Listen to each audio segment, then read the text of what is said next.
अस्सलाम वालेकुम dear students, I hope that you guys are doing good. तो आज हम बात करेंगे कॉम्प्रीहेंशन का। आपका जो क्वेश्चन होता है अनसीन कॉम्प्रीहेंशन का, उसमें आपसे जो क्वेश्चन पूछे जाते हैं या जो जब आप पैराग्राफ को रीड कर रहे होते हैं तो उसमें जो वर्ड्स आपको डिफ़िकल्ट लग रहे होते हैं उनको कॉन्टेक्स्ट क्लूज़ के ज़रिए हम किस तरह से अंडरस्टैंड करने की कोशिश करते हैं। क्योंकि आपको जब कॉम्प्रीहेंशन का एक पैसेज दिया जाता है सॉल्व करने के लिए, तो उसमें जो सबसे बेसिक प्रॉब्लम होता है आपको जो जो फेस करना पड़ता है वो उस पैसेज को अंडरस्टैंड करना होता है, उसको पढ़ना, उसके सारे जो वर्ड्स होते हैं उनके मीनिंग्स को फाइंड आउट करना, ये सबसे बेसिक आपका टास्क होता है। तो उसमें जो प्रॉब्लम्स आपको आती हैं उसमें उन प्रॉब्लम्स का जो एक सोल्यूशन है वो ये होता है कि आप कॉन्टेक्स्ट क्लूज़ को यूज़ करते हुए आप जो वर्ड्स हैं उनके मीनिंग्स को आप खुद से कंस्ट्रक्ट करें। यानी ऐसे वर्ड्स जो आपने ज़िंदगी में पहली दफ़ा देख रहे होते हैं और आपने पहले कभी वो वर्ड देखे भी नहीं होते, सुने भी नहीं होते, उनका आपको मीनिंग भी नहीं आता होता, तो उनको आप इस तरह के वर्ड्स को आप कॉन्टेक्स्ट क्लूज़ को यूज़ करते हुए किस तरीके से आप उनको सॉल्व करते हैं।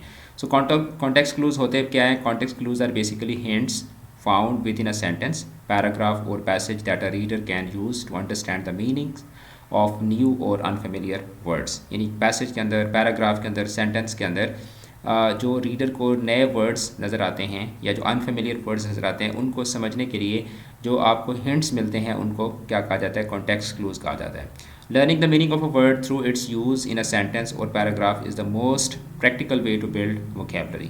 यानी कि vocabulary building जो है उसके लिए जो सबसे प्रैक्टिकल, सबसे बेहतरीन जो प्रैक्टिस है वो ये है कि आप जो वर्ड्स हैं उनको सेंटेंस के अंदर देखें और सेंटेंस के अंदर उसका जो यूज़ है उसके अकॉर्डिंगली आप उसका मीनिंग जो है वो आप फाइंड आउट करने की कोशिश करें। Now since a dictionary is not always available when the reader encounters an unknown word, क्योंकि पेपर में जब आप खास तौर पर बैठे होते हैं तो वहाँ पे तो आपके पास डिक्शनरी होती नहीं है, तो आपने क्या करना होता है? कॉन्टेक्स्ट क्लूज़ को यूज़ करते हुए आपने वर्ड्स के मीनिंग्स होते हैं वो आपने फाइंड आउट करने होते हैं। A reader must be aware that many words have several possible meanings. तो ये सबसे पहले आपको पता होना चाहिए कि एक वर्ड जो है उसके बहुत सारे मीनिंग्स हो सकते हैं। Only by being sensitive to the circumstances in which a word is used can the reader decide upon an appropriate definition to fit the context. जब आप किसी भी वर्ड को देखते हैं तो उस वर्ड का जो आसपास का जो पूरा कॉन्टेक्स्ट होता है, यानी कि जो सेंटेंस के अंदर जिस तरीके से उस वर्ड को यूज़ किया जा रहा होता है, तो उस पूरे सेंटेंस को देखकर ही आप ये डिसाइड करते हैं कि इस वर्ड का यहाँ पर क्या मीनिंग होना चाहिए। A reader should rely on context clues when an obvious clue to meaning is provided और when only a general sense of the meaning is needed for the reader's purpose. तो आपने context clues के ऊपर rely कब करना होता है? जब आपको उसका एक ऑब्वियस क्लू जो है उस वो आपको सेंटेंस के अंदर मिल जाए। अब मैं आपको बताऊंगा कि क्लूज़ आपने किस तरीके से फाइंड आउट करने होते हैं। अच्छा, context clues should not be relied upon when a precise meaning is required. ठीक है, यानी जब आपको एक डिक्शनरी मीनिंग या आपको एक ख़ास मीनिंग जो है वो फाइंड आउट करना होता है तो वहाँ पे फिर आप कॉन्टेक्स्ट क्लूज जो हैं उनको आप यूज़ नहीं कर सकते। ठीक है, जैसे when clues suggest several possible definitions when nearby words are unfamiliar and when the unknown word is a common one that will be needed again, in these cases a dictionary should be consulted। कि अगर आप कोई technical term है जैसे bio की या chemistry की या मेडिसिन की जो टेक्निकल टर्म्स होती हैं तो उसको फिर आपको क्या करना पड़ता है? उसके लिए फिर आपको डिक्शनरी जो है वो यूज़ करनी पड़ती है। सो कॉन्टेक्स्ट क्लूज़ की अगर हम टाइप्स की बात करें तो जो पहली टाइप है दैट इज़ डेफिनेशन या डिस्क्रिप्शन क्लू। अब ये किस तरह के होते हैं? The new term may be formally defined और sufficient explanation may be given within the sentence और इन द फॉलोइंग सेंटेंस। यानी कि आपको या तो जैसे कुछ वर्ड्स होते हैं जिनकी डेफिनेशन जो है उसके हवाले से जो एक्सप्लेनेशन है वो उसी सेंटेंस के अंदर या आने वाले सेंटेंसेस के अंदर दी गई होती है। ठीक है, अच्छा, clues to definition include that is, ठीक है, कॉमाज, डैशेज एंड पैरेंथेसिस। जैसे his emaciation, that is his skeleton like appearance was frightening to see। अब ये जो इसकी skeleton like appearance है that is basically क्या? that is the definition of emaciation। ठीक है, emaciation की यहाँ पे क्या की गई है? इसी सेंटेंस के अंदर आपको definition दी गई है। तो so this definition is basically a clue जिसके ज़रिए आप जो है वो emaciation का जो मीनिंग है वो आप आप खुद ब खुद इसे क्रिएट कर सकते हैं। यानी आप जैसे आपको पता चलेगा कि his emaciation that is his skeleton like appearance, ढांचे जैसी। तो दिस मीन्स कि इमेसिएशन का यहाँ पर जो मतलब है वो क्या है? Weakness, skinny body, something like that. तो आप इससे खुद ब खुद इसका मीनिंग जो है वो फाइंड आउट कर सकते हैं। फिर उसके बाद fluoroscopy, examination with the fluoroscope has become a common practice. तो the comma before and after examination with a fluoroscope, ठीक है, examination with a fluoroscope points out the definition of fluoroscopy. तो फ्लोरोस्कोपी क्या है? Fluoroscopy is basically examination with a fluoroscope. उसके बाद the dudeen, ठीक है, a short stemmed clay pipe, ठीक है, मिट्टी का छोटा सा एक जो पाइप होता है, is found in Irish folk tales. तो अब इसमें जो डैशेज़ हैं, ठीक है, जैसे मैंने बताया ना कि ऊपर कॉमास दैट इज़ के ज़रिए, कॉमास के ज़रिए, डैशेज़ के ज़रिए, पैरेंथेसिस के ज़रिए डेफिनेशन क्लू जो होते हैं या डिस्क्रिप्शन क्लू जो होते हैं वो दिए गए होते हैं। तो द ड्यूटीन क्या है, basically it is a short stamped clay pipe, तो इसी के अंदर ही इसका जो मीनिंग है वो आपको दिया गया है। उसके बाद एग्जाम्पल क्लूज़ होती हैं, ठीक है, जो second type of context clues है दैट इज़ एग्जाम्पल क्लूज़।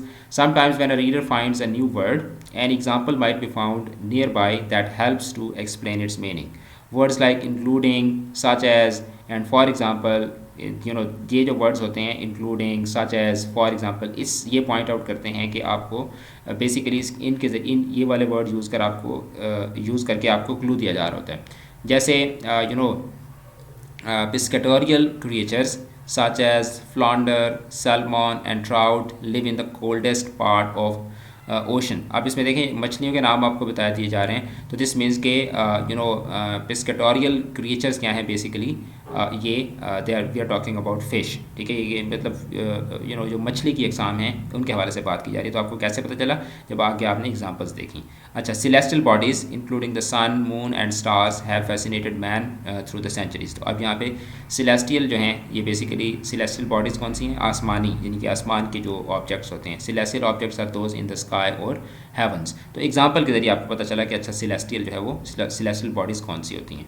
अच्छा, फिर उसके बाद जो थर्ड टाइप है that is synonym restatement clues, ठीक है, जो वर्ड दिया गया होता है उसी के साइनोनिम्स को क्या किया गया होता है, दोबारा से रीस्टेट किया गया होता है। The reader may discover the meaning of an unknown word because it repeats an idea expressed in familiar words nearby. Synonyms are the words with the same meanings, ये आपको ऑलरेडी पता है। एग्जाम्पल्स की अगर हम बात करें तो flooded with spotlights, the focus of all attention, the new Miss America began her year-long reign. She was the cynosure, ठीक है, of all eyes for the rest of the evening. अब इसमें cynosure means the focus of all attention, the cynosure of all the eyes, the focus of all attention. यहाँ से आपको पता चल रहा है कि बेसिकली वो क्या थी, शी वॉज द, जैसे हम कहते हैं ना कि द सेंटर ऑफ अटेंशन, ठीक है। तो इससे आपको साइनसर का मीनिंग जो है वो पता चल गया। उसके बाद the mountain pass was torturous road, अच्छा, winding and twisting like a snake around the trees of the mountain side.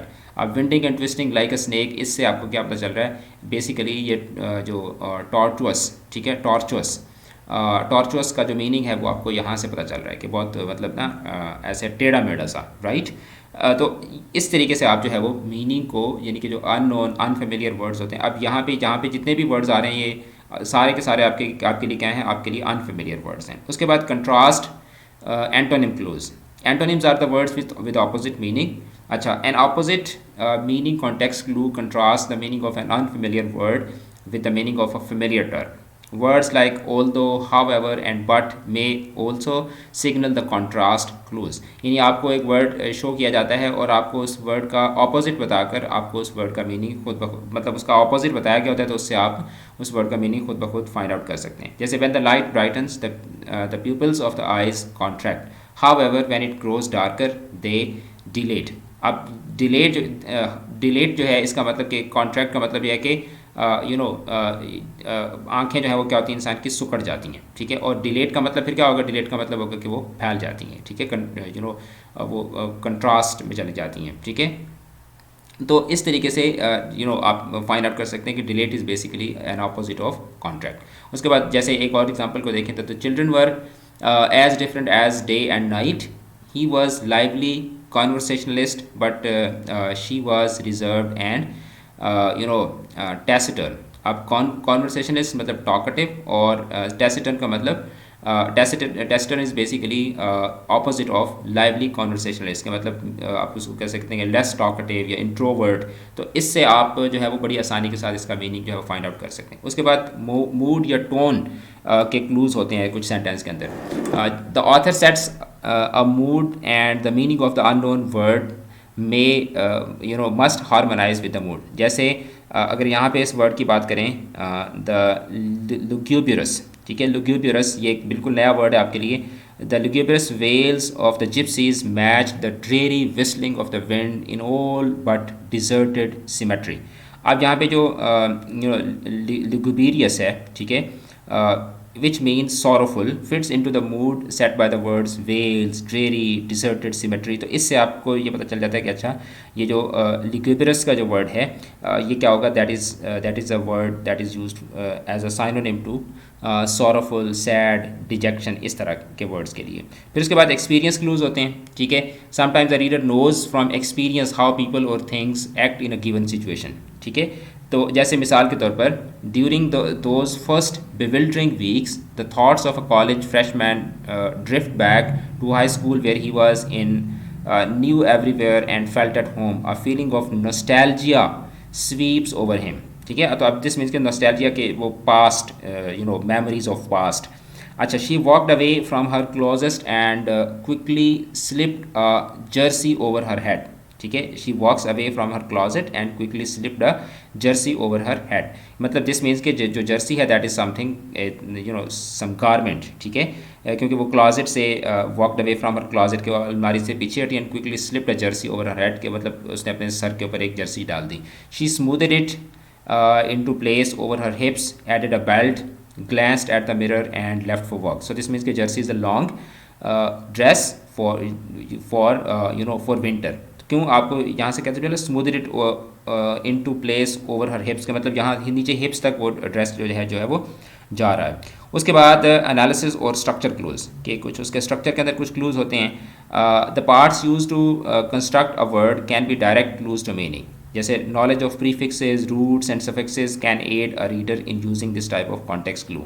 Learning one word part can add dozens of words to readers vocabulary, यानी आप एक word अगर आ गया तो आप उससे काफ़ी सारे नए वर्ड्स जो हैं वो आप खुद ब खुद बना सकते हैं। जैसे द स्टोरी इज़ इनक्रेडिबल, अब the root word cred means to believe and the prefix in means not, therefore if a story is incredible this means के इट इज़ इनबिलीवेबल। क्रेड का मतलब बिलीव और इन का मतलब नॉट, मतलब unbelievable, ठीक है। अच्छा, उसके बाद the सनम्बलिस्ट had to be locked in his bedroom at night for his own safety। अब सनम्बलिस्ट कौन सा है? if a reader knows the meaning of ambular, ambular का मतलब वॉक, रात को सोने वाला, और सॉम्प का मतलब होता है स्लीप। तो आपको खुद ब खुद पता चल जाएगा कि जिस मीन्स के somnambulist is basically a sleepwalker, जो रात को लोग जो नींद में सोते हैं। फिर उसके बाद इन्फेरेंस क्लूज होते हैं। Sufficient clues might be available for the careful reader to make an educated guess at the meaning, ठीक है। इन्फेरेंस के मतलब जैसे आप मीनिंग खुद ब खुद कंस्ट्रक्ट कर लेते हैं। जैसे she told her friends I am through with blind dates forever, what a dull evening, I was bored every minute, the conversation was absolutely vapid। अब मीन्स कि इफ़ शी इज़ बोर्ड तो and she is using a word for conversation, तो this means के vapid means क्या होगा, uninteresting. उसके बाद cause and effect के क्लूज होते हैं, ठीक है। जैसे she wanted to impress all her dinner guest with the food she serve, so she carefully studied the necessary culinary art. तो फूड के हवाले से बात हो रही है, सो दिस मीन्स के कलनरी आर्ट क्या होगा, फूड प्रेपरेशन का जो आर्ट होता है, जो खाना आप सजाते हैं उसको आप कलनरी आर्ट कहते हैं। अच्छा, उसके बाद हम आगे मूव करते हैं, इसकी कुछ प्रैक्टिस कर लेते हैं। दो एक्सरसाइजेज हैं, ठीक है, दोनों हम करेंगे। एक में आपको MCQs की फॉर्म में वर्ड के मीनिंग दिए गए होंगे और दूसरे में आपने वर्ड का मीनिंग जो होगा वो खुद ब खुद फाइंड आउट करना होगा। My brother said I just freed myself from a very loquacious history professor, all he seemed to want was an audience। Means के एक तो वो मतलब नेगेटिव मीनिंग में कह रहे हैं कि मतलब बस मैं क्लास से जान छुड़ा के निकला, क्योंकि टीचर को ना बस बंदे नज़र आ जाए तो वो मतलब उसको सिर्फ बंदे चाहिए होते सामने। सो दिस मीन्स के लोक्वेशियस का मतलब क्या होगा, प्रिटेंशियस, क्राउची, टॉकेटिव या worried. Yes, you can give me the answer as well.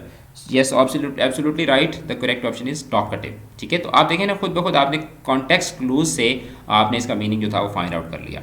उसके बाद there is no doubt that the idea of living in such a benign climate was appealing. The Icelanders seem to keep their vitality and live longer than Europeans। तो अब benign क्या है, benign means tropical or not malignant or kind or favorable। So benign is basically something which is not malignant। Malignant means harmful और benign means के an environment जो kind तो मतलब absolutely जो फ़ायदेमंद होता है ना, और फेवरेबल भी वही होता है। ट्रॉपिकल का मतलब गर्म, और बिनाइन बेसिकली एक बिनाइन क्लाइमेट ऐसा होता है कि जो शदीद सख्त ना हो, यानी ना बहुत ज़्यादा फ़ायदेमंद, जिसका फ़ायदा भी कोई ना हो और नुकसान भी कोई ना हो, इस तरह की जो चीज़ें होती हैं उनको हम बिनाइन बोलते हैं। अच्छा, it is difficult to imagine a survey of talent in one individual, yet Leonard Bernstein simply does not have the time to make complete use of his talent as conductor, performer, writer and lecturer. So this means कि आपको खुद ही यहाँ से पता चल गया होगा कि सर्फे का मतलब क्या होता है यहाँ पे एक्सेस, ठीक है, ज़्यादती। It is difficult to imagine a surfeit of talent in one individual के एक आदमी में बहुत ज़्यादा टैलेंट जो है वो टैलेंट की बहुत ज़्यादा ज़्यादती जो है वो दैट इज़ अनइमेजिनेबल, ठीक है। अच्छा, उसके बाद there is a large demand all over the United States for plants indigenous to the desert. Many people in Arizona have made a good business of growing and selling cacti and other local plants. Indigenous का मतलब necessary, foreign और alien.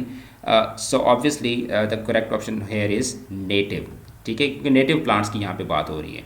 अच्छा, उसके बाद after the Romans left, a millennium and half passed before people again lived in such comfort. Churchill wrote, from the year 1400 until the year 1900, no one had central heating and very few had hot baths. अब millennium and half, यानी कि this means कि millennium and half, अगर यहाँ से हम 400 से 1900 तक देखें तो ये कितना बनता है, 400 से 1900 तक कितने साल बनते हैं, ये तकरीबन 1500 साल बनते हैं। अब मिलेनियम एंड हाफ में अगर हम देखें तो यहाँ पे मिलेनियम का क्या मतलब होगा, मिलेनियम का मतलब होगा ऑब्वियसली 1000 ईयर्स, ठीक है। मिलेनियम एंड हाफ मतलब 15 ईयर, 1500 साल ना। तो आसानी से हमने इसका जो क्लू था, कॉन्टेक्स्ट क्लू, उससे हमने इसका मीनिंग जो था वो निकाल लिया। उसके बाद many years before Caesar's man had tried and failed to invade Britain, no doubt this contributed to the xenophobia of the Romans, ठीक है। They were cautious about strangers who entered their country. If they were cautious about strangers who entered their country, so this means that they had a fear for foreigners. So xenophobia means fear of foreigners. अच्छा, such are the vicissitudes of history. Nothing remains the same. 300 years of peace ended in darkness and confusion. Nothing remains the same से हमें पता चलता है vicissitude का meaning कि this means के such are the changes of the history, such are the changes of the history, कि कुछ भी सेम नहीं रहता, तो दिस मीन्स के चेंजेस होती रहती हैं। The purpose of the psychiatrist is to mitigate the suffering of the patient, mitigate the suffering of the patient. Beautify तो साइकेट्रिस्ट का पर्पज़ नहीं होता, सफरिंग को खूबसूरत बनाना तो नहीं होता, सफरिंग को बढ़ाना भी नहीं होता, सफरिंग को बिल्कुल रोकना भी नहीं होता, बल्कि क्या होता है, साइकेट्रिस्ट का काम होता है कि वो पेशेंट की सफरिंग्स को थोड़ा सा कम कर दे। माइल्ड का मतलब कम, तो दिस मीन्स के मिटिगेट का मतलब टू मेक माइल्डर। अच्छा, we knew he could not hold out much longer because he had been doomed from the beginning. One night he met his ineluctable fate, ठीक है। He has been doomed from the beginning and we knew that he could not hold out much longer, कि ज़्यादा देर वो नहीं गुजार सकेगा। One night he met his ineluctable fate, तो ineluctable का मीनिंग मतलब क्या होगा, forgotten, inevitable, hidden या unhappy। The correct option is inevitable, ठीक है, जो ज़रूर ब जो चीज़ होकर रहने वाली होती है। A combination of fog and industrial smoke called smog has vitiated the air, तो मतलब कि इंडस्ट्रियल स्मोक भी है और उसमें फॉग भी है, तो क्या कर दिया उसने, हवा को भी कंसनट्रेट कर दिया है, फिलअप कर दिया है, रिप्लेस कर दिया, कंटेमिनेट कर दिया। The correct option is contaminate. देखिए, आपको खुद ब खुद यहाँ से कॉन्टेक्स्ट क्लूज को देखते हैं, यानी कि स्मोक जो है, उस स्मोक क्या कर देती है, हवा को कंटेमिनेट कर देती है, ठीक है। तो आपको खुद ब खुद विटिएट का मीनिंग यहाँ से पता चल गया। सेकेंड जो एक्सरसाइज है, इसमें आपको वर्ड्स दिए गए हैं, आपने इसका मीनिंग जो है वो खुद बताना है। His lucid lectures along with his clearly presented explanation made him a popular professor. Clearly presented explanation, this means कि lucid का मतलब क्या होगा, easy, ठीक है, और आप कह सकते हैं कि self explanatory, easy going, ठीक है, expressive, तो आप इसका कोई भी इस तरह का मतलब बना सकते हैं। अच्छा, their vociferous chatter made me wish I had earplugs, ठीक है, कि काश मेरे पास वो कहते हैं कि कुछ एयर प्लग्स होते हैं कि मैं अपने कानों में कुछ डाल देता। सो दिस मीन्स कि वो जो उनकी चैटर थी, उनकी बातचीत क्या थी, वो विसफरस मतलब क्या थी, लाउड थी। सो दिस मीन्स कि the meaning for vociferous is loud. अच्छा, he was so impudent to his mother that I would have punished him if he talk to me that way, कि अगर वो मेरे साथ इस तरह से बात करता तो मैं उसको पनिश करता। तो उसका फिर रवैया, इम्प्यूडेंट का मतलब क्या होगा, rude. He was so rude to his mother, impudent means rude. अच्छा, the Russians are skillful at sending cryptic messages open to many interpretations. तो मतलब ओपन टू मैनी इंटरप्रिटेशंस, तो दिस मीन्स के क्रिप्टिक का मतलब क्या होगा, हिडन या सीक्रेट, ठीक है, और मिस्टीरियस या पजलिंग, इस तरह का आप इसका मीनिंग बना सकते हैं। अच्छा, the great flood of Noah's day was caused by incessant rain that fell for 40 days and nights, 40 दिन और रात तक जो बारिश चलती रही, तो उसके लिए इंसेसेंट का वर्ड दिस मीन्स के नॉन स्टॉप या कॉन्टीन्यूस, ठीक है। अच्छा, उसके बाद the student who arrived late told the teacher an implausible story about stopping to watch a show. Implausible, unbelievable, ठीक है। अच्छा, उसके बाद after spending 3 weeks in the hospital I had a surfeit of daytime TV watch programming, ठीक है, कि मतलब 14 दिन के लिए मैं वहाँ 3 weeks के लिए था। दिस मीन्स कि I had an excess, surfeit of time means daytime, this means कि excess of daytime TV programming. अच्छा, the prisoners liberated from the Nazi death camps were so emaciated that they look like skeletons. तो this means के emaciated का यहाँ पे मतलब क्या होगा, स्किनी, ठीक है, और थिन, ठीक है, और वीक। उसके बाद Bob decided to be prudent and call ahead for reservations instead of just showing up. Prudent का मतलब यहाँ पर फिर क्या होगा, परफेक्ट, ठीक है, वो इतना मतलब वो and call ahead for reservation instead of just showing up, ठीक है। उसके बाद the ambiguity of Joe's direction made it almost impossible to find his house. Impossible, this means के वो उसकी जो डायरेक्शन थी वो क्या थी, एम्बिगुअस, मतलब कि confused. Ambiguity means confusion, unclarity, ठीक है। अच्छा, उसके बाद the jobs the job candidate's background was impeccable, good references and many years of experience, but the company did not give her the job. Good references and many years of experience, this means कि good, perfect, ठीक है, impressive, impeccable का मतलब क्या होगा, impressive। उसके बाद the tranquilized grizzly bear was lethargic enough for the scientists to safely examine his teeth and and tattoo his ears, ठीक है। लेथार्जिक इनफ, लेथार्जिक का मतलब क्या होगा, बिग, कि वो इतना मतलब बड़ा था। अच्छा, यहाँ पे अब हम इसके मीनिंग भी, टायर्ड, ठीक है, लेजी। सो दिस मीन्स के लेथार्जिक का मतलब क्या है, it's not big, it's basically you know tired, lazy, ठीक है, समथिंग लाइक दैट, ठीक है। तो आज हमने 2 एक्टिविटीज़ भी की और आज हमने सीखा कि आपने कॉम्प्रीहेंशन में किस तरीके से कॉन्टेक्स्ट क्लूज जो हैं उनको यूज़ करते हुए आपने उन वर्ड्स के मीनिंग्स ढूंढने हैं जो आपको वहाँ पर नहीं आ रहे होंगे। तो आपने वर्ड्स को देखकर परेशान नहीं होना, बल्कि आपने जो मैंने आपको क्लूज़, कॉन्टेक्स्ट क्लूज़ के आपको मैंने तरीके बताए हैं, आपने इनको यूज़ करने हैं। नेक्स्ट हमारी जो क्लास होगी उसमें मैं आपको बताऊँगा कि आपने जो आपको पैसेज है उसमें से आपने फैक्ट और ओपिनियन को किस तरीके से डिफ्रेंशिएट करना है, क्योंकि आपसे ये भी पूछा जाता है कि भाई ये बताएं कि इसमें फैक्ट्स कितने हैं और ओपिनियंस कितनी हैं। तो नेक्स्ट हमारा लेक्चर जो होगा वो इस चीज़ पर होगा। चैनल को अगर आपने अभी तक सब्सक्राइब नहीं किया तो सब्सक्राइब कर लें। अपना रखिएगा बहुत ज़्यादा ख्याल। खुदा हाफिज़।